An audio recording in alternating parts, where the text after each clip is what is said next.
오늘 말씀 중에서 나를 향한 하나님의 계획은 성장과 성공입니다 라는 제목을 같이 말씀 나눕니다. 신문에 보니까요, 어떤 한 장례식을 소개하면서 그 안에서 많은 사람들 그 가족이 어머니의 어머니의 그 놀라운 그 사랑을 발견하고 또 감동하는 일들이 있었다라고 하는 그러한 기사를 봤어요. 이 엄마는 광주에 사시는데 78세 된 분인데 난소암을 앓다가 1년간 투병 생활하다가 이제 사망했습니다.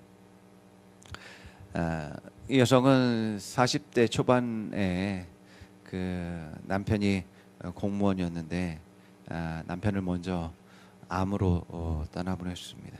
그리고서 35년 동안 수절하면서 이제 자녀들을 양육했습니다. 그래서 암 말기에 호스피스 병원에서 이제 옮길 때쯤에 이 엄마가 유서를 작성했습니다. 14주를 작성했는데 그 장례식장에서 그 유서를 읽으면서 모든 자녀들이 이제 놀라운 엄마의 사랑을 경험했다고 합니다. 그 내용을 제가 읽어드리겠습니다.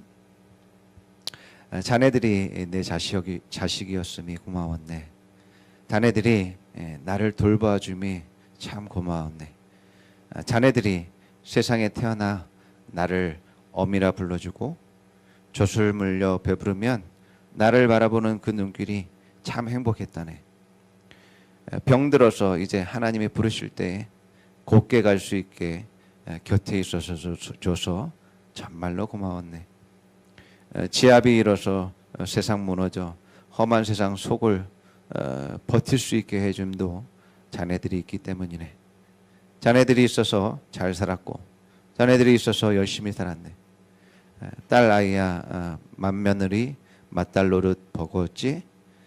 큰애야 맞이 노릇 하느라 힘들었지. 둘째야 일찍 어미 곁을 떠나서 홀로 서느라 힘들었지. 막내야 어미젖이 시원치 않음에도 공부하느라 힘들었지. 고맙다, 사랑한다. 그리고 다음에 만나자. 2017년 12월 엄마가 라는 짧은 글을 이제 작성했었는데 그 엄마의 그런 유서에 모든 자녀들이 엄마의 사랑을 느끼며 눈물바다가 됐다라는 그런 이야기를 들었습니다.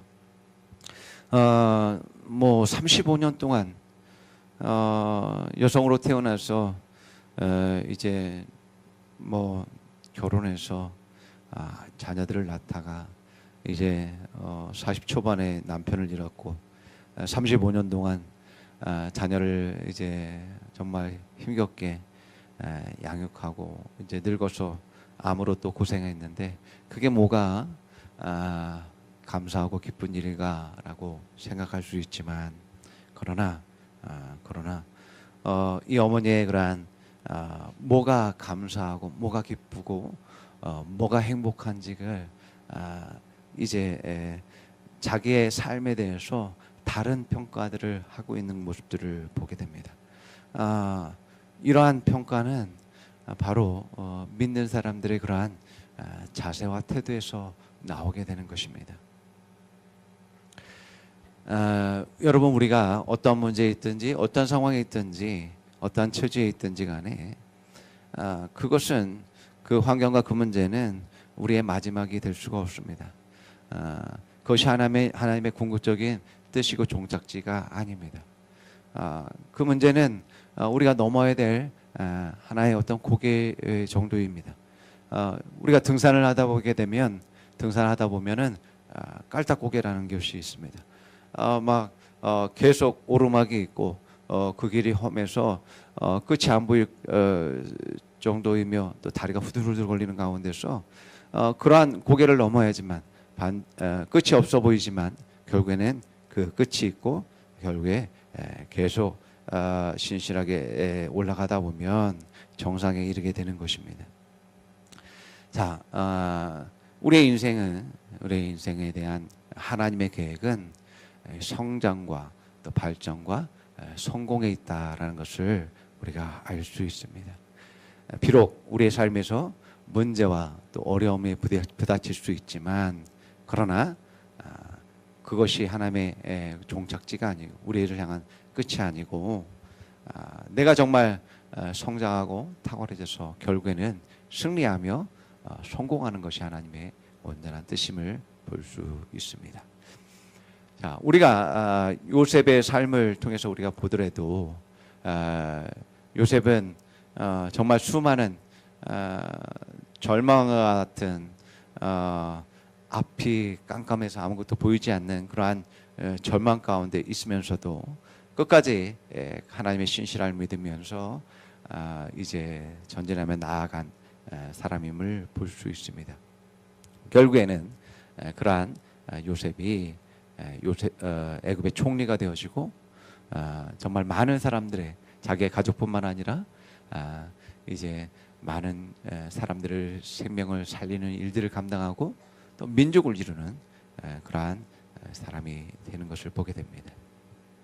자, 그래서 우리가 오늘 창세기 12장 1절에서 5절 말씀을 통해서 아브라함의 부르신 목적과 하나님의 뜻을 우리가 이 말씀에서 우리가 발견할 수 있게 되는데, 우리가 이 아브라함을 통해서 나를 향한 하나님의 부르심, 뜻과 목적이 무엇인지 이 시간을 통해서 우리가 알기 원하고, 또 그 부르심 가운데 내가 내 삶을 드릴 때에 정말 내 인생은 아주 값진 인생이며 존귀한 삶이며 아름다운 삶이다라는 것을 우리가 고백할 수 있는 그러한 시간 될 줄 믿습니다.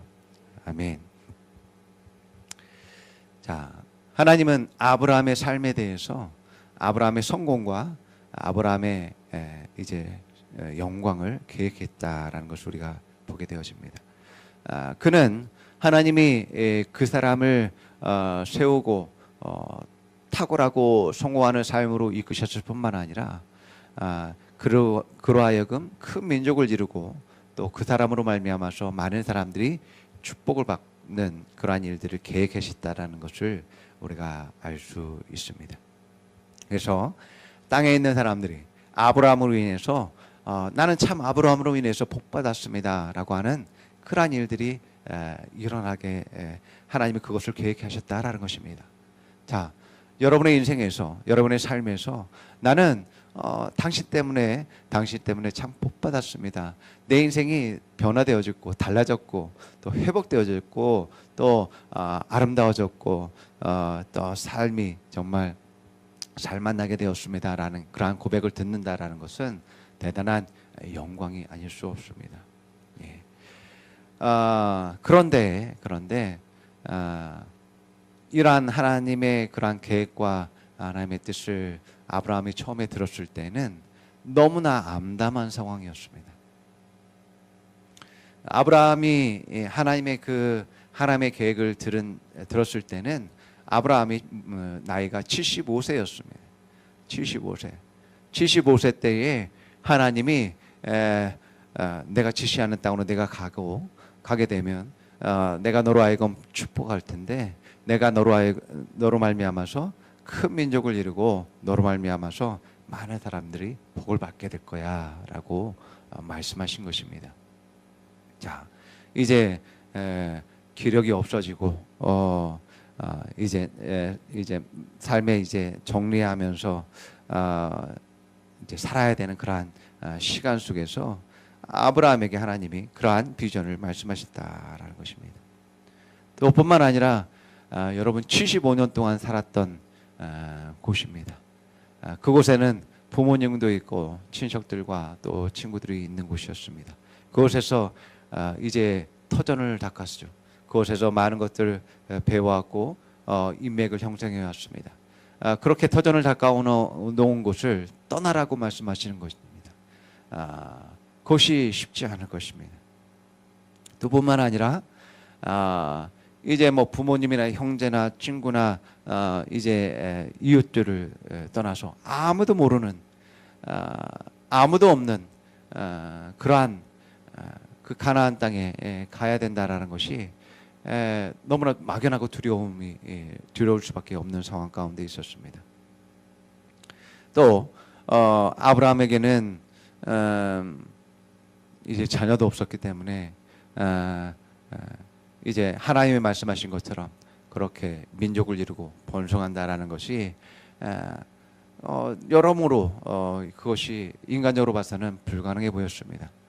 자기의 기반을 닦아놓은 것을 내려놔야 됐고 또 자기가 앞으로 닦아야 될 그곳에는 아무도 아는 사람이 없는 상황 가운데 있습니다. 그리고 자기를 도울 수 있는 자녀도 없습니다. 자, 그런 상황 가운데서 하나님 말씀만 신뢰하면서 이제 고향을 등져야지만이 되었다라는 것입니다. 자, 과연 하나님은 나를 성공시키겠다라고 하시는데 내가 판단할 때는 나의 전혀 유익이 되지 않을 것 같고 성공이 불가능한 것 같은 그러한 이제 측면들이 보인다라는 것입니다. 자, 하나님의 뜻과 계획이 이제 아브라함의 그러한 성공과 이제 성장을 위해서였는데 그 현실은 전혀 상반되었다는 거죠. 반대되었다는 것입니다. 자, 아브라함이 분명히 지금 있는 땅에서도 지금 있는 그곳에서도 얼마든지 하나님이 축복하셔서 탁월하게 하시고 성공하게 할 수 있었을 것입니다. 그런데 왜 굳이 가나안 땅까지 아무도 모르고 이제 정든 그곳 자기 터전을 닦아놓은 그곳을 떠나서 새로운 땅에 가라고 하셨을까?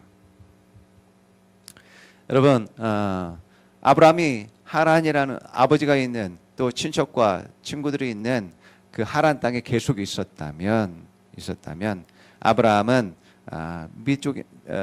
믿음의 조상 또는 이스라엘의 조상이 될 수 없었을 것입니다.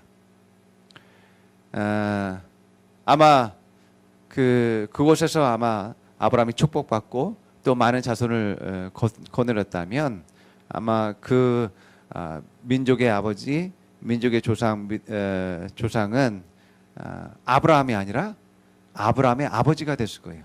아브라함의 아버지 데라가 이제 그들의 조상이 되었을 것입니다.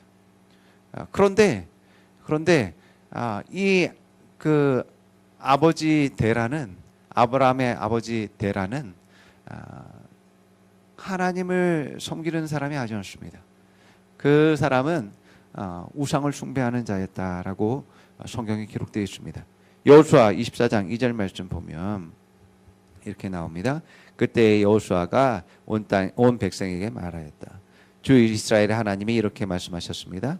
옛날에 아브라함과 나홀의 아비 데라를 비롯한 너희 조상은 유프라데스강 건너에 살면서 다른 신을 섬겼다. 예. 하나님을 섬기는 사람들이 아니었고 우상을 숭배하는 사람들이었습니다. 그 지역은 대대로 달을 숭배하는 그러한 지역이었습니다. 그래서 아마도 역사학자들은 이 아브라함의 아버지 데라가 이제 달을 숭배하는 그러한 제사장의 그러한 역할을 했다라고 이제 말하기도 합니다. 자, 믿음의 조상에 대해서 또 한 민족의 조상이 되게 하기 위해서 하나님은 그 땅을 떠나라고 말씀하셨습니다. 여러분, 새로운 민족은 새로운 땅이 필요합니다. 또한 새로운 사람이 필요합니다. 자, 아브라함의 자손들이 새로운 민족과 새로운 나라를 형성해야지만이 됐습니다. 그것이 하나님이 세운 뜻과 계획이었습니다. 그 땅에 계속 있었다면 아브라함의 자손이 아니라 그의 아버지인 데라의 자손이 될 수밖에 없었습니다. 또 그리고 롯도 롯이 아브라함과 함께 있었지만 아브라함과 함께 있으면 안 되었습니다. 롯은 롯을 통해서 이제 모압과 암몬의 이제 자손이 이제 나오게 되죠. 그 민족이 나오게 되죠. 그렇기 때문에 모압과 암몬은 또 지금 그 사해 밑에 쪽에서 밑에 쪽에 옆쪽에 이제 그 모압과 암몬이 이제 형성됩니다. 그래서 아브라함을 떠나야지만이 되었습니다. 롯도 또 뿐만 아니라 이제 야곱의 형제인 그 에서도 에돔족 속의 그러한 족장이 됐잖아요. 그래서 한 민족을 이루어야 되기 때문에 그도 떠나야지만이 되었습니다. 자, 나라를 형성하고 민족을 형성하기 위해선 같이 있으면 안 되었습니다. 새로운 민족, 새로운 나라, 그 새로운 나라 민족을 형성하기 위해선 그 땅을 자기의 땅을 가져야지만이 되었죠. 자, 그래서 아브라함은 그 부모와 형제를 떠날 수밖에 없었습니다. 자, 이것은 아브라함이 자기의 육신적인 혈통을 통해서 번성하는 것을 하나님은 계획하지 않았습니다. 물론 아브라함의 몸에서 이제 이삭이 나오지만 그러나 그 이삭은 하나님의 능력으로서 이제 믿음으로써 이제 생겨난 그러한 자손임을 보게 되어집니다. 그러한 하나님의 능력과 믿음으로 그 자손이 번성해야지만이 되었습니다. 그렇기 때문에 이제 자기의 혈통과 세상적인 방법으로부터 떠나야지만이 되었다라는 것입니다. 그래서 가나안 땅에는 그가 아는 사람도 없었고 친척도 없었고 오직 하나님만 바라봐야 되는 그런 상황 가운데서 그가 새로운 민족을 이루게 되어집니다. 자, 우리가 여러분 우리의 가족과 우리의 고향을 또 우리 형제들을 떠나야 되는 이유들이 있습니다. 하나님은 우리에게 새로운 그러한 일과 또 계획을 이제 세우시고 새로운 민족과 공동체를 만들기 위해서 우리로부터 가족으로부터 떨어지도록 만드셨다라는 것을 보게 됩니다. 그래서 정말 너무나 다른 그러한 영적 흐름들을 우리가 갖고 있음을 보게 되어지는데 도대체 같은 신앙을 저희 부모님도 그렇지만은 저희 형제들도 그렇지만 같이 이제 교회도 다니고 또 믿음 생활도 하고 같은 성경을 보지만은 그러나 같은 흐름을 갖고 있지 않습니다. 영적 흐름을 갖고 있지 않습니다.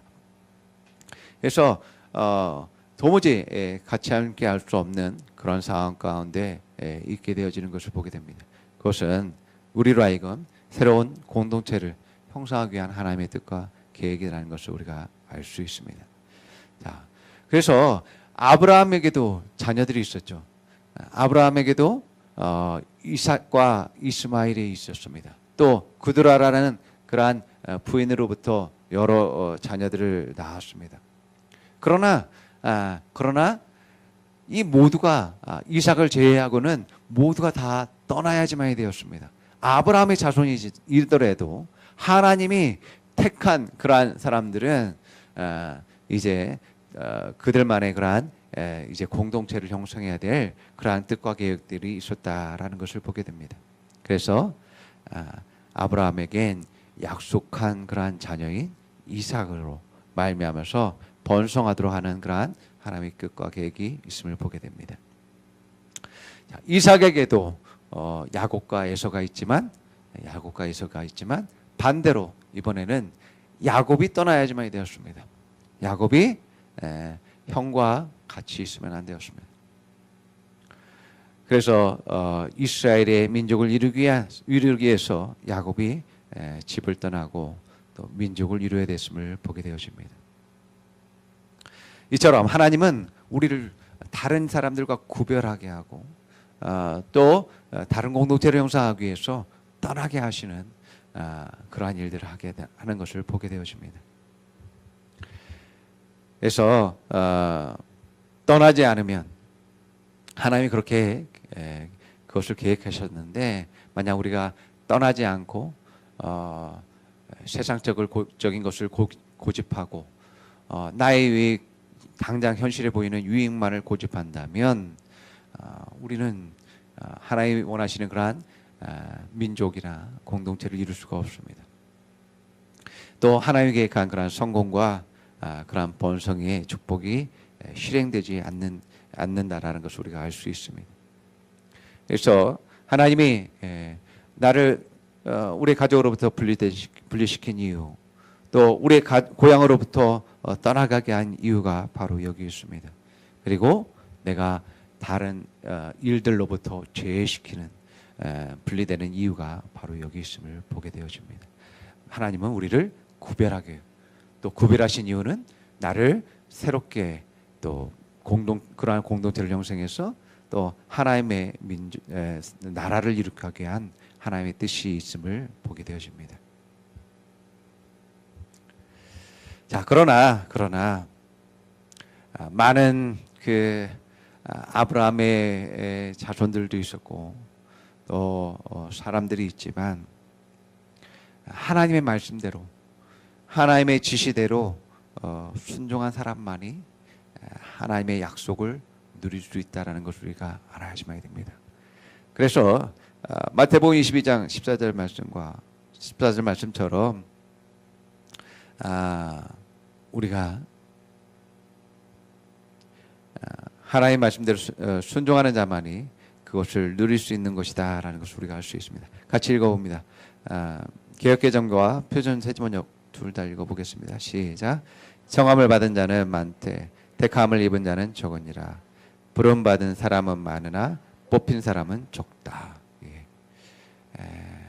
하나님이 모든 사람을 부르시고 이제 하나님이 그 사람을 향한 뜻과 계획이 있지만, 그렇지만 선택받은 사람, 뽑힌 사람은 적다라고 말하는데, 이 선택되고 뽑혔다라는 것은 준비된 사람을 이야기합니다.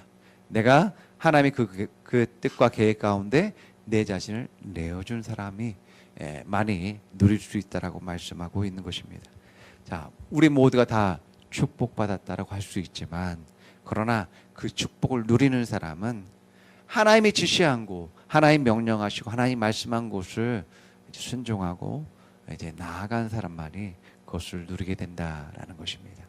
자, 우리 모두가 다 뭐 어떤 이벤트에 당첨되고 무료 티켓을 다 받았다 할지라도 그것을 누릴 수 있는 사람은 그것을 가지고서, 티켓을 가지고서 그 장소에 가서 그것을 보는 사람만이 누리게 되는 것입니다. 내가 많은 티켓을 여러 가지의 것들 당첨되고 가지고 있다 할지라도 내가 그것을 내가 활용하지 않는다면, 그것을 인식하지 않고 내어주지 않는다면 아무 소용이 없는 것임을 보게 되어집니다. 자, 하나님은 새로운 민족을 일으키기 위해서, 아브라함을 통해서 새로운 민족을 일으키기 위해서 하나님이 특별한 그러한 장소로 옮길 것을 명령하시고 지시하셨습니다. 근데 참 아이러니하게도요, 아브라함만이 그 하나님의 축복을 누렸다라는 것을 알 수 있습니다. 자, 그 땅이 약속의 땅이죠. 그 땅은 약속의 땅입니다. 그 땅에는 근데 가나안 사람들이 이미 살고 있었습니다. 그 축복의 땅인데 이미 그 자손 대대로 가나안 사람들은 그 땅에서 살고 있었습니다. 그 축복의 땅에서. 그러나 그 축복을 누리는 사람은 아브라함밖에 없었다라는 것을 우리가 알 수 있습니다. 실제 가나안 사람들은 그 땅이 축복의 땅이 아니었을지도 모릅니다. 그냥 내가 태어나길 여기서 태어났고, 우리 아버지도 여기서 이제 기반을 닦았었고, 또 그 땅에서 산다고 해서 문제가 없는 것도 아니고, 그 땅에 흉년도 있었고 또 기근도 있어서 정말 살기 힘들 때도 있었습니다. 뭐 다른 지역과 마찬가지로 사람 모습이 똑같았습니다. 그런데 아브라함만이 하나님의 그러한 축복을 받았다는 것을 보게 됩니다. 어떤 차이겠습니까? 어떤 차이겠습니까? 하나님이 주인 되었느냐, 주인 되지 않았느냐, 또 하나님의 그러한 부르심과 뜻 가운데서 그것을 이루느냐, 그렇지 않느냐의 차이입니다. 여러분과 또 여러분 자녀들도 마찬가지입니다. 우리는 무엇이 될 수가 있습니다. 우리가 어떤 직장 생활을 할 수 있습니다. 우리가 사업도 할 수 있습니다. 여러 가지 전문 직종에서 일할 수 있습니다. 그러나 내가 무슨 목적으로, 무엇을 위해서 그 일을 하느냐가 큰 차이를 만드는 것입니다. 내 삶의 그러한 나의 유익만을 위해서 사는 사람과 정말 하나님의 그러한 부르심과 뜻 가운데 순종하면서 하나님 나라를 이 땅 가운데 이룩하고자 하는 그런 비전의 사람과는 완전히 다른 삶을 살 수밖에 없다라는 것입니다. 같은 자격증을 가지고 있고 같은 그러한 일을 한다 할지라도 완전히 다른 삶을 살게 된다는 것입니다.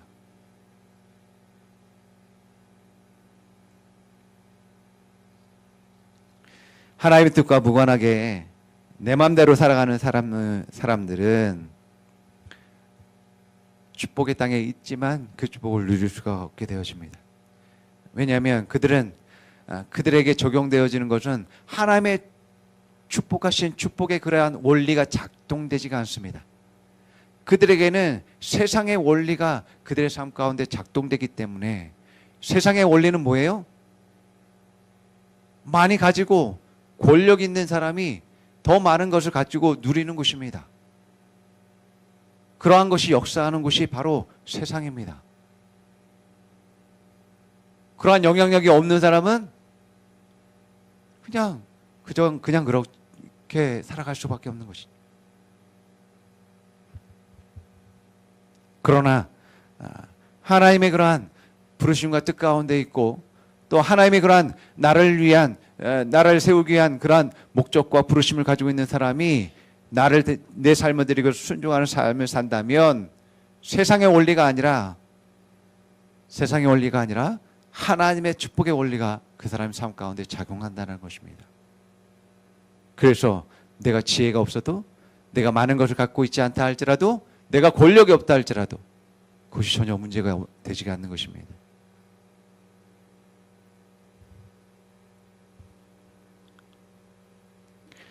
자, 하나님이 여러분들을 향한 계획은 성공과 또 승리와 번성입니다. 그런데 이러한 것이 성취되기 위해선 하나님이 지시한 곳에 여러분들이 있어야지만 되는 것입니다.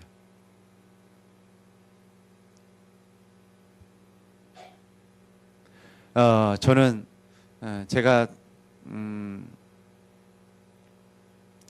20, 30대만 하더라도 저는 그전에는 중학교 때는 목사가 되는 것을 비전을 가지고 있었습니다.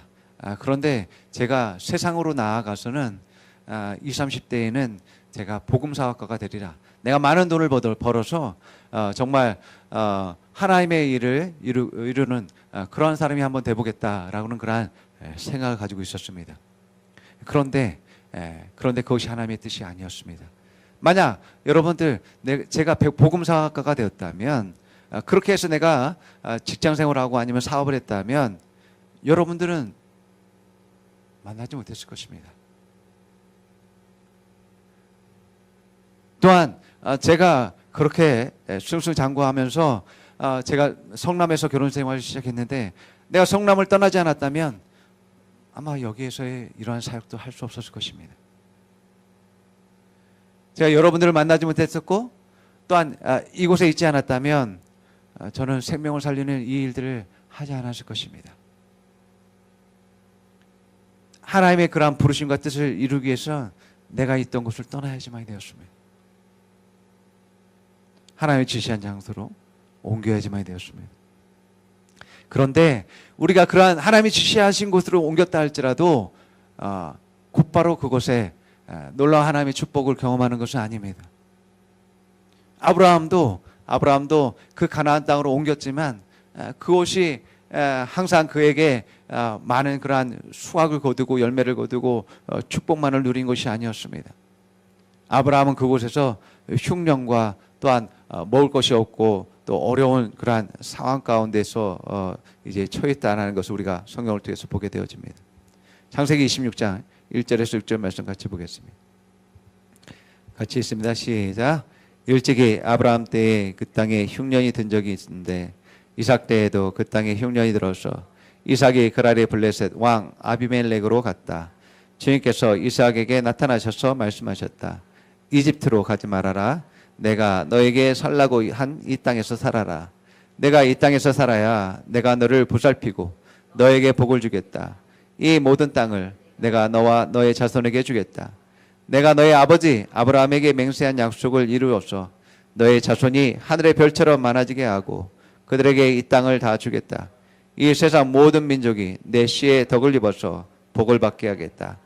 이것은 아브라함이 나의 말에 순종하고 나의 명령과 나의 계명과 나의 율례와 나의 법도를 잘 지켰기 때문이다. 그래서 이삭은 그날에 그대로 머물러 있었다. 네, 아브라함뿐만 아니라 이삭에 걸쳐서 하나님은 그 땅을 벗어나지 말라고 말씀합니다. 왜냐하면 그 땅 가운데서 그 땅 안에서 이제 그 아브라함의 또 이삭의 가정을 축복하시겠다고 말씀하고 있기 때문에 그렇습니다. 자, 흉년이 왔어요. 모두가 힘들어할 때에 사람들이 그 땅을 떠납니다. 애굽으로 식량이 많은 또 번성하는 도시에 가고 싶어 했습니다. 그래서 많은 사람이 그 땅을 떠납니다. 그런데 하나님이 정말 먹을 것이 없고 흉년이 있는 불황이 있는 그 가나안 땅에 머물라고 말합니다. 하나님의 뜻은 무엇입니까? 하나님은 그 가정에게 축복하기 원하시고 더욱더 번성하기 원하시고 부자가 되게 하기 위해서 머물라고 말씀하십니다.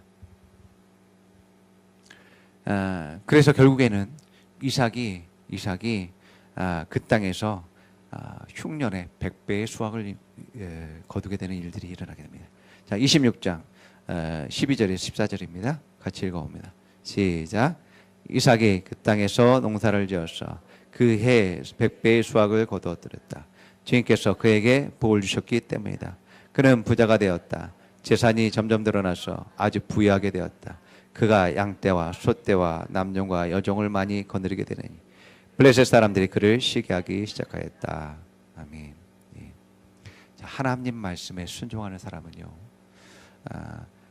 그 땅에 그 장소에 불황이 있고 흉년이 있다 할지라도 그곳에서 갑부가 되어집니다. 축복의 사람들은 세상의 경기에 영향을 받지 않는 사람들입니다. 아멘. 여러분, 이건 놀라운 그런 하나님의 영적인 법칙입니다. 영적인 축복은 세상을 변화시키는 능력이 있습니다. 세상을 정복하고 승리하는 능력이 있습니다. 그래서 영적인 일들은, 영적인 역사들은 물질적인 세계를 변화를 시킵니다. 그러나 물질적이고 세상적이고 육적인 변화는 영적인 변화를 일으킬 수 없습니다. 오히려 반대입니다.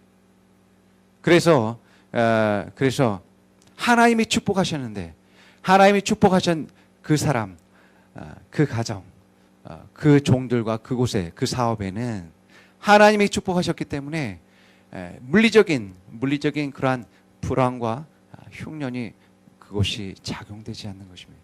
오히려 그곳에서 더 축복이 되어져서 더 많은 그러한 이제 부를 이루는 일들이 일어나는 것을 보게 되어집니다. 그래서 세상적인 것은 영적인 축복에 영향을 줄 수 없습니다. 그래서 오히려 영적인 명령과 하나님의 말씀과 지시와 뜻대로 우리가 반응하게 될 때 세상은 변화될 수밖에 없는 일들이 일어나게 되는 것입니다. 그래서 이삭이 흉년에 그 블레셋 땅에서 거부가 되어지고 더 잘 되었다라는 것을 보게 되어집니다. 자, 많은 사람들이 떠났고 포기하고 할 수 없다라고 했을 때 그는 더 승승장구하게 되어졌습니다. 여러분, 가나안 땅에는 아브라함의 가족만이 있는 것이 아니었습니다. 그 나라엔 대대로 이어져 온 살아온 사람들이 있었습니다. 아브라함은 이방인이었어요.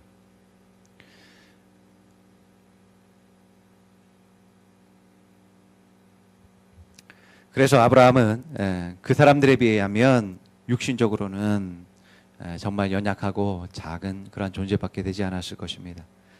그래서 아브라함이 누이라고 속이는 그들이 두려웠기 때문에 누이라고 속이는 일들을 해왔습니다.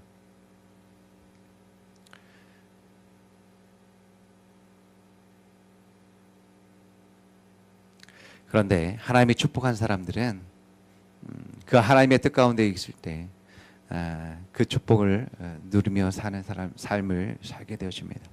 아브라함의 아들인 이삭이 가는 곳마다 우물을 팠었는데 그곳에서 물을 얻게 되죠.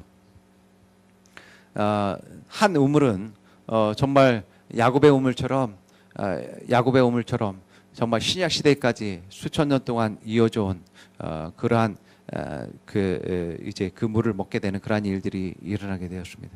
그래서 그 물을 통해서 공동체가 형성되어지고 또 민족을 이루는 일들이 일어나게 됩니다. 그런데 그러한 우물이 한 개가 아니라 무려 세 개를 그랄 지역에서 이 이삭이 얻게 되어집니다.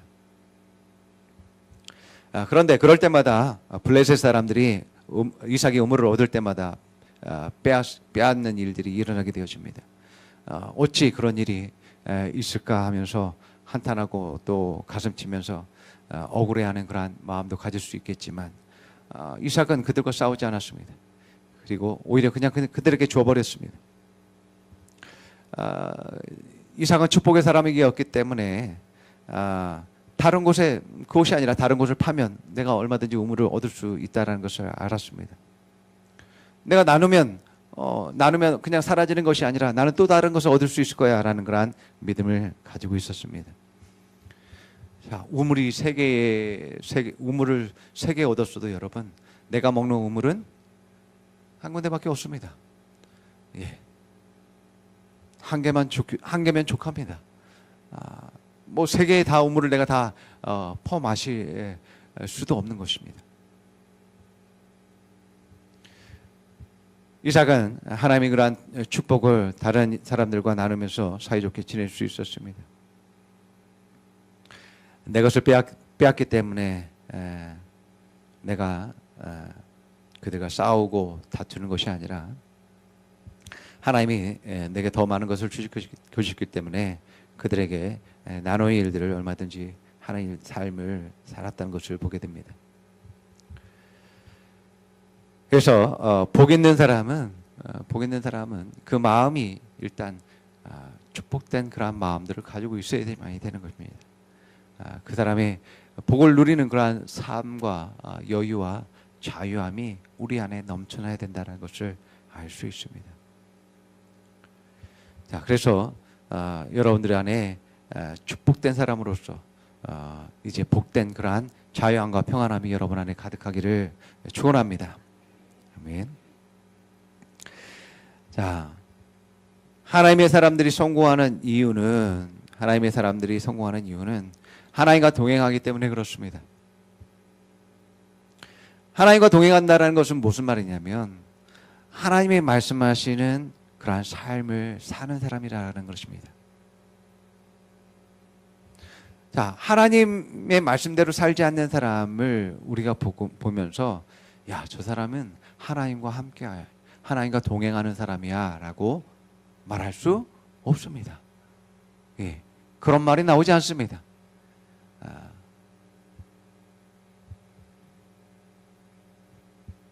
그 사람이 하나님 말씀대로 살고 또 말씀대로 이루어지는 것을 주변의 사람들이 보게 될 때에 야, 저 사람은 하나님과 늘 함께 하시네. 하나님이 늘 함께 하시고 하나님이 축복하시네 라는 것을 깨닫게 되어지는 일들이 일어나게 되죠. 그렇기 때문에 하나님이 함께한다라는 것은 하나님의 말씀대로 사는 삶을 사는 사람을 말하고 있습니다. 자, 그렇게 하나님의 말씀대로 사는 사람은 하나님의 아름다움과 하나님의 의와 거룩함을 나타내는 삶을 살 수밖에 없습니다. 그래서 하나님의 선하심을 그들의 삶에서 나타냅니다. 자, 악을 행하는 사람들을 우리가 보게 될 때 그러한 악을 행하는 죄와 악을 행하는 사람들을 보면 하나님이 그들과 함께하고 있다라는 것을 우리는 느끼지 못합니다. 오히려 그들에게 하나님의 심판과 하나님의 공의를 보는 경우가 많이 있음을 보게 되어집니다. 그렇기 때문에 하나님과 동행하는 삶이라는 것은 하나님의 말씀대로 살면서 하나님의 말씀이 말하는 그러한 의로움을, 선함을 나타내는 삶을 살아야 됨을 말합니다. 자, 사람들이 나를 통해서 하나님이 함께하는 사람, 또 하나님이 역사하는 일들을 나를 통해서 본다라는 것은 그러한 선함이, 하나님의 선함심이 나를 통해서 드러나는 사람들이 보기 때문에 그렇습니다. 또 뿐만 아니라 하나님이 함께하는 사람은 인간적으로 봐서는 손해보는 장사입니다. 손해보는 장사인데 분명히 내가 볼 때는 손해봤는데, 저 사람이 손해봤는데 망하지를 않는 거예요. 이 사람이 이삭처럼 우물을 빼앗겼어요. 그러면 우물이 없으면 사람이 먹을 물이, 마실 물이 없고 또 가축이 마실 물이 없습니다. 그러면 결국에는 이제 말라서 죽게 될 수밖에 없는 것입니다. 자기가 모은 많은 재산이 다 없어질 상황 가운데 있게 되어지는 것입니다. 그런데 우물을 빼앗겼는데도, 손해를 보았는데도 망하지 않는 거예요. 오히려 더 번성하게 됩니다. 이야, 이거 정말 희한한 일이네. 손해를 보는데도 저 잘 된다. 또 뿐만 아니라 연약해 보이는데도 결코 약하지가 않는 거예요. 우리는 민족이고 군대도 있고 나라도 있는데 얘는 이 가족밖에 없습니다. 한 개인이 그 민족과 나라를 상대하면서도 결코 밀리지가 않습니다. 약해 보이는데도 전혀 꿀리지가 않습니다. 아브라함이, 여러분, 가나안 땅에서 이제 가나안 연합군이 이제 전쟁이 일어나는 가운데서 이제 조카 롯이 이제 포로로 붙잡히고 그의 재산을 모두 빼앗겼다라는 이야기를 듣게 됩니다. 그 아브라함이 집에서 훈련한 318명의 그러한 용병을 데리고 그 연합군대를 무찔리는 그러한 일들을 합니다. 나라가 연합한 그러한 세력보다도 아브라함의 그 가족에서 기른 그러한 종들이 그러한 더 뛰어나다라는 것입니다. 연약해 보이는데도 결코 연약하지 않습니다. 또 뿐만 아니라 모든 사람이 안 된다라고 하는데, 모든 사람이 포기하는데도 이 사람은 어려운 그러한 상황 가운데서도 형통합니다.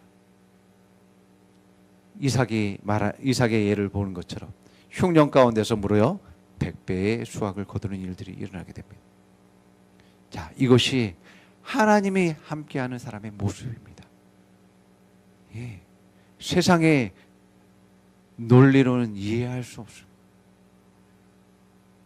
물리적이고 환경적인 그러한 것들을 바라봐서는 도저히 있을 수 없는 일들이 그 사람을 삶에서 이루어지는 것을 보게 됩니다. 자, 이러한 모습을 통해서 사람들이 이 사람은 하나님이 함께 하시는구나 라는 것을 알 수 있는 것입니다. 그래서 이러한 것이 아주 강력했기 때문에 한 나라와 한 개인이 동맹을 맺는 일들이 일어나게 된 것입니다. 창세기 21장 22절에서 24절에는 아브라함과 이제 블레셋 왕과 군대 장관이 계약을 맺는 일들이 일어납니다. 동맹을 맺는 일이 일어나고, 창세기 26장 26절에서 30절에는 아브라함의 아들인 이삭이 블레셋 왕과 군대 장관과 동맹을 맺는 장면이 나타납니다. 아브라함과 동맹 맺는 사건만 한번 읽어볼까요? 창세기 21장 22절에서 24절입니다. 같이 읽겠습니다. 시작. 그 무렵에 아비멜렉과 그의 군대 장관 비골이 아브라함에게 말하였다. 하나님은 당신이 무슨 일을 하든지 당신을 도우십니다. 이제 여기 하나님 앞에서 당신이 나와 나의 아이들과 나의 자손을 속이지 않겠다고 맹세하십시오. 당신이 나그네살이를 하는 우리 땅에서 내가 당신에게 한 것처럼 당신도 나와 이 땅 사람에게 친절을 베풀어 주시기 바랍니다. 아브라함이 말하였다. 맹세합니다. 이렇게 하고 말하고 나서 아브라함은 아비멜렉의 종들이 우뭇을 빼앗은 것을 아비멜렉에게 항해하였다. 우물을 빼앗은 적이 있는 그러한 상황 가운데서 싸우지 않았음에도 불구하고 하나님이 이 아브라함과 함께 한다는 것을 본 그 왕과 군대 장관이 동맹을 맺자고 이제 요청하는 일들이 일어나는 것을 보게 되어집니다. 하나님이, 그 사람 뒤에 있는 하나님이 두렵기 때문에 무슨 일을 하든지 형통하는 그 사람과 그 사람이 두렵기 때문에, 또한 이 사람과 내가 함께 한다면 내가 또 축복을 받겠구나라는 그런 생각들이 있었기 때문에 그와 동맹을 맺는 일들이 일어나게 된 것을 보게 됩니다. 한 개인이 나라와 동맹을 맺습니다. 이 장면은 나는 내 개인이라고 생각되겠지만 하나님을 발견한 사람들은 내 개인이 아니라 하나님과 하나님 나라를 바라보고 하나님과 하나님 나라와 계약을 맺는, 동맹을 맺는 일들을 하는 것입니다. 여러분들은 혼자가 아닙니다. 여러분과 계약을 맺는, 다른 사람이 무엇을 계약을 맺는 것은 하나님과 그 사람과 계약을 맺는 것입니다. 하나님 나라와 그 사람과 계약을 맺는 것입니다. 아멘. 그러한 자부심과 담대함을 가지시기 바랍니다. 예. 그래서 우리가 얼마 전에 계약을 했는데요. 그 계약들은 하나님과 그들과의 계약입니다. 여러분들을 상대하는 사람들은 여러분들이 하나님의 부르심과 하나님 나라를 위해서, 하나님의 목적을 위해서 여러분들이 살아간다면, 여러분들을 상대하는 사람들은 하나님과 일하게 되는 것이고 하나님과 계약을 맺고 하나님을 상대해야지만이 되는 것입니다. 하나님을 상대한다는 것은 하나님 나라와 상대하는 것이고 하나님의 군대와 그들이 상대해야 되는 것이고 그들과 계약을 맺는 것입니다. 그렇기 때문에 내가 혼자가 아니며 내 뒤에는 하나님이 계시다 라는 그러한 담대함을 갖는 여러분들을 축복합니다. 예. 그렇기 때문에 내가 삶에서 내가 승리하고 번성하는 것은 하나님 말씀대로 사는 삶입니다. 그 삶을 통해서 하나님의 선하심이 나타나고 또 하나님의 그런 무한한 그런 사랑이 나타날 때 더욱더 사람들은 나를 통해서 하나님을 발견하게 되는 것입니다. 자, 그래서 우리에게 너무나 중요한 것은 말씀에 순종하는 것입니다.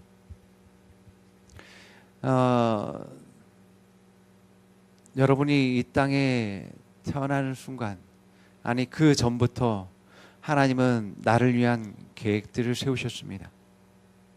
이미 내가 이 땅 가운데서 무엇을 하기로 하나님은 이미 계획하셨어요.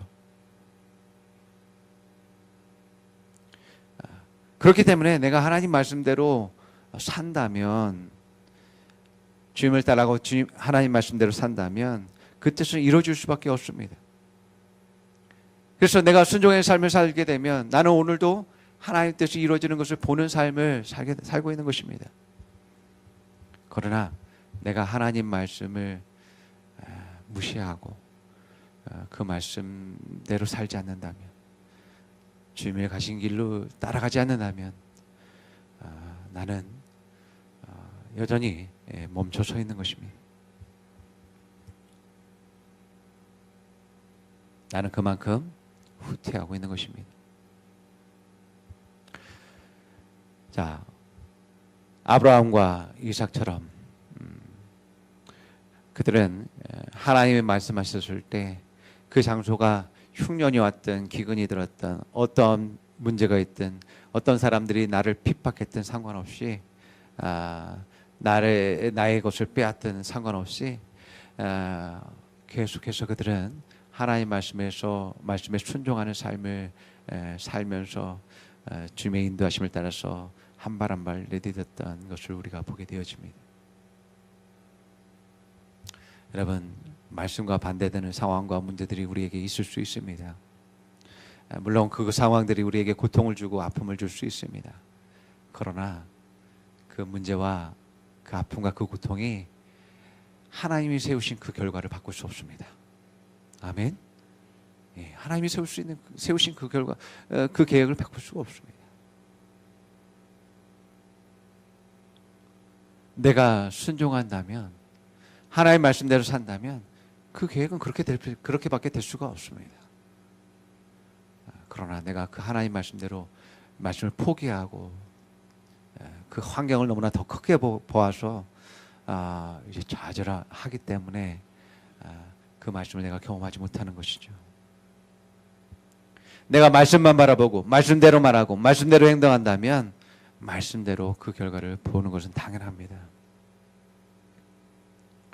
그러나 내가 환경을 바라보고 문제를 바라보고 염려하고 걱정하는 그러한 반응들을 한다면 그 문제와 그러한 환경들의 그러한 결과를 얻게 되는 것입니다. 그렇기 때문에 우리가 말씀이 말한 대로 볼 수 있어야 되고 말씀이 말한 대로 행동하고 순종할 수 있어야지만 됩니다. 우리가 영적인 원리에 대해서 말한 것처럼 우리가 그렇게 기능한다면 그러한 그 영적인 원리가 우리의 삶에서 그런 환경적이고 문제적인 그러한 물리적인 것을 변화시키게 되어지고 마침내 말씀이 이루어지는 것을 우리가 보게 되어지는 것입니다. 자, 그런데 우리가 그러한 말씀의 그 결과를 보기 위해선 우리가 과정이 중요합니다. 과정이 없다면 결과도 있을 수 없습니다. 아브라함이 75세 때 하나님의 그러한 자기를 향한 부르심과 뜻을 발견했는데 하나님이 그러한 뜻을 들었음에도 불구하고 하나님이 지시하신 곳으로 가지 않았다면 그는 하나님의 그러한 축복을 경험할 수 없었을 것입니다.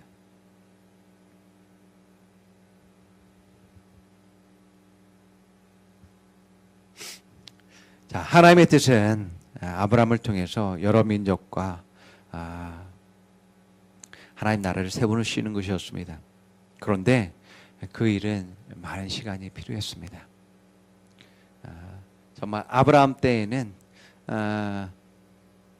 민족을 이룰 만한 그러한 사람을 확보하지 못했습니다. 자, 민족을 이룰 때에는 수백 년이 흐른 뒤에 그러한 일들이 일어났다는 것을 보게 되어집니다. 자, 그 결과를 얻기 위해선 아브라함은 하루하루 순종의 삶을 충성되게 살아야지만 되었습니다.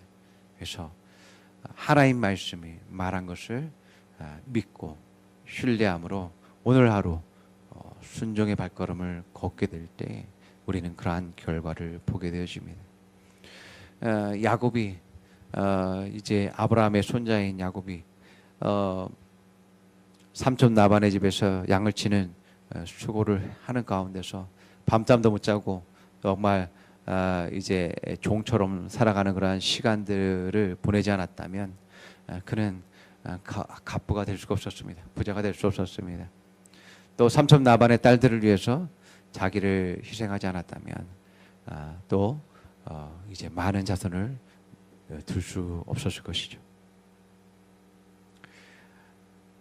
야곱의 아들인 요셉이 형들에게 노예로 팔려갔어도 그가 하나님을 신뢰하는 그런 믿음을 잃지 않고 계속해서 모든 과정에서 인내함으로 나아갔기 때문에 그가 마침내 승리할 수 있었습니다.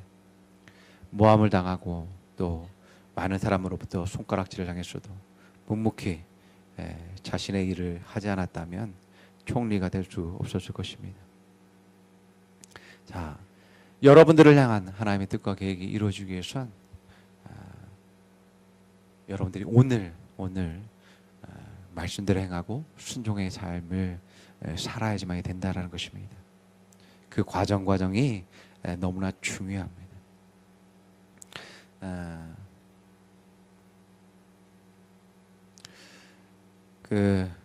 그런 기사가 있더라고요. 중국에서 마라톤 대회가 열렸을 때요. 마라톤 대회가 열렸는데 많은 사람들이 이제 총소리에 이제 달리기 시작했습니다. 그래서 한참을 달리다가 이제 거기서 유턴하는 곳이 있죠. 그래서 중간 지점에 유턴하는 곳이 있습니다. 그래서 유턴에서 이제 다시 돌아와야 되는 그러한 코스였습니다. 그런데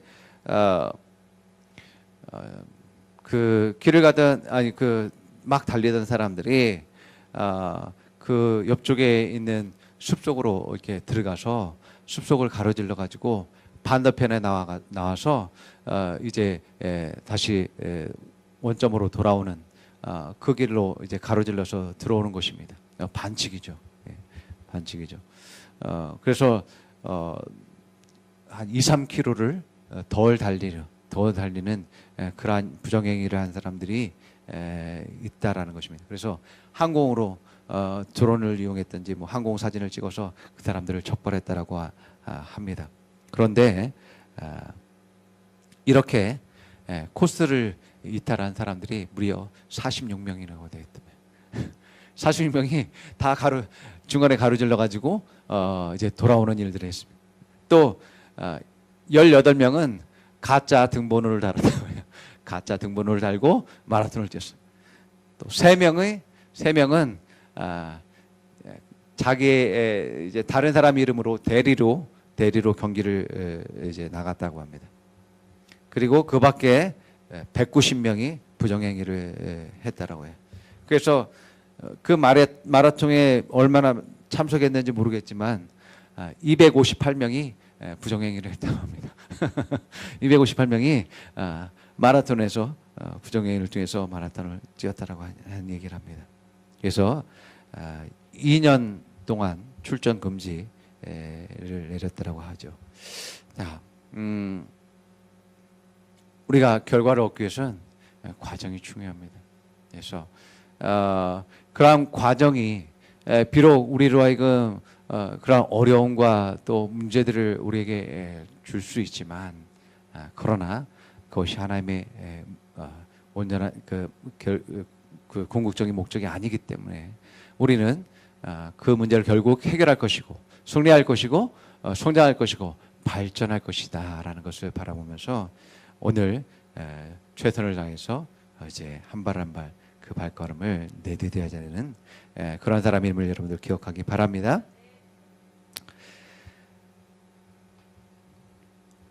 자, 하나님이 왜 아브라함을 지명하고 그를 축복하셨을까? 하나님은 아브라함을 복의 근원이 되도록 하시는 그러한 목적을 가졌습니다. 그래서 아브라함이 복을 누리는 그런 삶을 살기를 원하셨습니다. 두 번째는 아브라함을 통해서 다른 사람들이 하나님의 축복을 경험하고 누릴 수 있도록 하셨다라는 것입니다.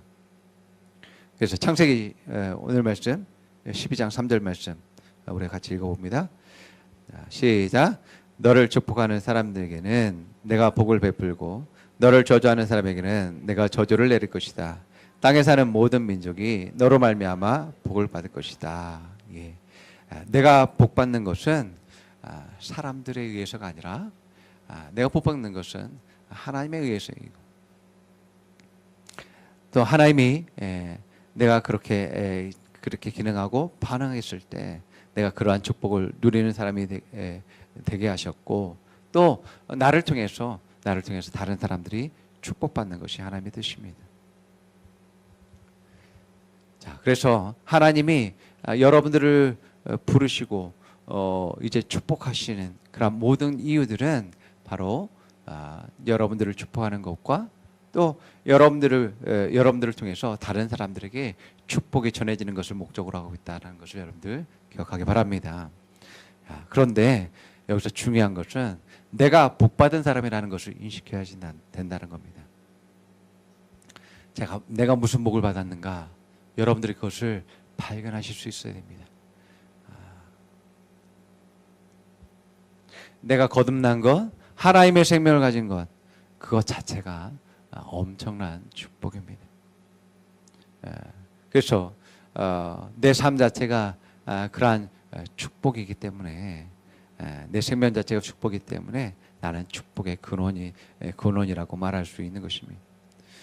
그 또 근원 대신, 축복의 근원 대신 하나님께서 나와 함께 하시기 때문에 나는 복받은 사람이 맞는 것이죠. 성경에서 예수님이 자기 자신에 대해서 값비싼 진주로 비유하고, 또 밭에 감추인 그런 보물로 자기 자신을 비유하셨습니다. 그러한 귀한 그 보물인 예수님이 예수님의 생명을 주셨고 내 안에 계시고 함께 하신다라고 말합니다. 그렇기 때문에 나야말로 복받은 사람이다라는 것을 인식해야지만 되는 것입니다. 자, 그래서 나는 이렇게 존귀하고 아름다운 그분을 소유하고 있기 때문에 나도 존귀한 자이고 또 아름답고 영광스러운 자이다라는 그러한 인식을 해야지만 되는 것입니다. 자, 하나님은 우리 여러분 한 사람 한 사람을 존귀하게 여기십니다. 여러분들을 사랑하십니다. 그렇기 때문에 그 아들을 주셨습니다. 그래서 그 존귀한 그 생명을 내가 갖고 또 영원토록 나와 함께하는 그러한 내가 존귀한 자고 또 복받는 사람입니다. 이렇게 내가 어떤 복을 받았는지 그것을 헤아리고 알 수 있어야지만 되는 거죠. 그런 사람이 다른 사람을 축복하고 또 축복이 전해지도록 하는 그 일들을 하게 되는 겁니다.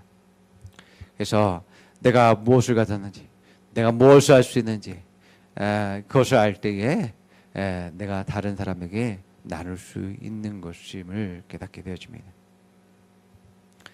여러분들의 삶에서 나눌 수 있는 사람이야말로 정말 복받은 사람이다라는 것을 깨닫게 되어집니다. 여러분, 인색하고 자기 자신만 아는 사람은 내가 복받은 사람이라는 것을 모르는 사람입니다. 나는 계속 가져야지만 되고, 나는 내 것만을 바라보는 그러한 삶은 복받은 사람의 모습이 아닙니다. 내가 정말 값없이 놀라운 그러한 축복을 받았기 때문에 다른 사람에게 나누는 것은 당연하다라는 그런 인식을 가져야지만 됩니다. 또 누가복음 6장 38절에서 내가 나눌수록 더 부유해진다고 말합니다. 함께 읽어봅니다. 시작. 주라, 그리하면 너에게 줄 것이니 곧 부유히 되어 누르고 흔들어 넘치도록 하여 너에게 안겨주리라. 너희가 헤아리는 그 헤아림으로 너희도 헤아림을 도로받을 것이니라. 성경의 원리는 나누면 나눌수록 우리가 부유해진다고 말합니다. 오병이의 기적이나 또 칠병이의 기적이나 떡을 떼면 뗄수록 그 떡이 늘어나고 더 풍성해지고 부유해지는 것을 우리가 봅니다. 자, 그래서 좀 전에 저 읽은 것처럼 내가 인색하면 인색할수록 내가 가지고 있는 것은 적어진다라고 말합니다. 그러나 내가 나누면 나눌수록 더 많이 갖고 더 풍성해지고 부유해진다라고 말씀합니다. 이것이 하나님 안에서의 재정의 원리입니다. 그래서 나는 복받은 사람입니다. 나누면 더 풍성해질 것이기 때문에 나눌 때에 나는 더 유익이 발생합니다. 오히려 나눌 때 나는 더 부유한 사람입니다 라는 인식을 갖는 여러분 되기를 축복합니다. 그래서 내가 하나님의 사랑을 전하는 그러한 도구로서 하나님의 나를 사용하기 원하신다라는 것을 알아야지만 됩니다. 자, 우리가 나눌 때에, 베풀 때에, 섬길 때에 하나님의 사랑이 다른 사람들에게 전해지고 나타나게 되어집니다.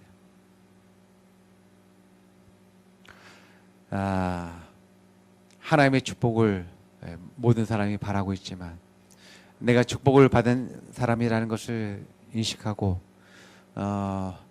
누리는 삶을 살게 될 때에 정말 우리의 삶이 너무나 값지고 아름답다라는 것을 알게 되어집니다. 여러분, 영적인 원리에서의 축복은 누리는 삶이 먼저입니다. 아멘. 많은 사람들이 자기가 가진 축복이 무엇인지 몰라서 원망과 불평과 부족함과 염려와 걱정들을 붙잡는 것을 보게 되어집니다. 나는 이것도 부족하고 저것도 부족하고 나는 저 사람과 비교해서 이것도 없고 저것도 없고 그러면서 원망하고 불평합니다. 그러면서 없는 것만을 계속 바라보고 나아가면서 자기 자신에게도 불만이고 또 자기를 도와주지 않는 가족들에게도 불만이고 자기와 자기를 이제 축복하지 않는 그 하나님도 원망스럽습니다. 그러나 축복의 사람은 자기가 가진 것을 받은 축복이 무엇인지 알고 그것을 오늘 지금 누리는 삶을 사는 사람입니다. 하나님이 내게 이런 생명을 주셨잖아. 내가 오늘도 그 생명을 가지고서 이렇게 존귀하게 아름답게 살아갑니다. 또 내게 이러한 자녀를 주셨네요. 하나님 감사합니다. 이 자녀를 내게 맡기셔서 정말 내가 연약하고 부족함에도 불구하고 나로 하여금 내게 영광을 주시기 위해서 상급을 주시기 위해서 이 자녀를 주셨네요. 이 자녀를 정말 하나님이 기뻐하시는 자녀로 오늘도 야육합니다. 또 하나님이 주신 이 조그만 집이라 할지라도 또한 이것이 결코 작은 집이 아니라 정말 이곳에서 하나님의 사랑을 느낄 수 있고 또 먹을 수 있고 마실 수 있고 잠을 잘 수 있고 또 우리 가족이 행복하게 살 수 있네요. 하나님 오늘도 감사합니다라는 것들을 발견합니다. 이 사람은 정말 남들이 봤을 때는 정말 작고 연약하고 부족하고 없는 것 투성인 것처럼 보일지라도 나는 오늘 하나님이 내게 주신 축복을 누리는 삶을 사는 거죠. 자, 그런 사람의 삶에 더욱더 축복이 증가되는 일들이 일어납니다. 내가 그러한 하나님이 주신 것을 누릴 때에 그것이 더 그 축복이 확장되어지고 늘어나고 많아지고 풍성해지는 것을 경험하게 된다는 것입니다. 내가 축복을 누리지 못하는 사람은 아무리 많은 것을 주어도 아무리 많은 것을 가져도 만족이 없고 기쁨이 없고 감사가 없습니다. 그러나 내가 받은 축복이 무엇인지 알고 그것을 나누는 사람은 계속해서 하나님의 축복이 확장되어지고 늘어나는 일들이 일어나게 되어집니다. 여러분, 하나님은 내가 그쪽을 누리기 원하시는 삶을 계획하셨고 또 나를 통해서 다른 사람들에게 그 축복이 전해지는 일들을 하나님이 원하신다라는 것을 여러분들 기억하기 바랍니다. 그래서 여러분들이 있는 그 자리에서 하나님의 나에게 축복을 주신 것이 무엇인지 여러분들 기억하면서 그것을 나누고 기뻐하고 감사할 수 있는 여러분 되기를 축복합니다. 자, 그래서 나는 오늘도 하나님이 손이 되어서 사람들을 어루만지고 치유하고 회복시키면서 정말 이 세상을 이제 아름답게 빚어가는 그러한 사람이라는 것을 여러분들이 인식하기 바랍니다. 자, 이제 우리 따라서 고백해 봅니다. 나는 복 받은 사람입니다. 나는 어떤 복을 받았는지 압니다. 나는 하나님의 생명을 받았습니다. 나는 예수님과 공동 상속자입니다. 나는 예수님이 가진 모든 것을 가졌습니다. 나는 모든 것을 할 수 있는 능력을 가졌습니다. 나는 사람들을 살릴 수 있는 능력을 가졌습니다. 나는 사람들을 치유하고 회복할 수 있는 능력을 가졌습니다. 나는 사람들을 돕고 섬길 수 있는 능력을 가졌습니다. 오늘도 나로 인해 사는 사람이 있습니다. 오늘 나로 인해 용기와 희망을 얻는 사람이 있습니다. 난 하나님의 손입니다. 나는 복받은 사람입니다. 나누는 것은 나의 유익입니다. 나눌수록 더 부유해집니다. 나눌수록 더 풍부해집니다. 나는 복의 근원입니다. 옆 사람에 당신은 복덩이입니다. 당신은 복받은 사람입니다. 당신은 복의 근원입니다. 당신은 하나님의 손입니다. 당신을 축복합니다. 아멘. 예. 하나님 우리를 축복하시니 감사합니다.